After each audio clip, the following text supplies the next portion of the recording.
আগামী 10ই জুলাই রায়গঞ্জ বিধানসভার উপনির্বাচন প্রচারে রাজ্যের বিরোধী দলনেতা শুভেন্দু অধিকারী এদিন বাগডোগরা বিমানবন্দরে নেমে রায়গঞ্জের উদ্দেশ্যে রওনা দেন শুভেন্দু অধিকারী। রায়গঞ্জ বিধানসভার উপনির্বাচনে মানস ঘোষের প্রচার সেরে আজকেই কলকাতা ফিরবেন শুভেন্দু অধিকারী। বাগডোগরা বিমানবন্দরে নেমে রায়গঞ্জের উদ্দেশ্যে রওনা দিলেন শুভেন্দু অধিকারী। রায়গঞ্জ বিধানসভার উপনির্বাচনে মানস ঘোষের প্রচার সেরে আজকেই কলকাতা ফিরবেন শুভেন্দু অধিকারী।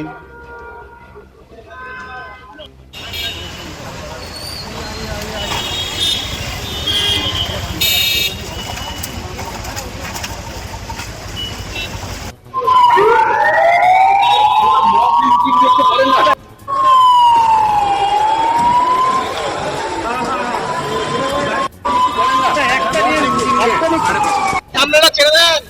এই ম্যাডাম কে আছে? ঠিক আছে, হয়ে যাবে, আর খেলিস না, চাপে যাবো। আরে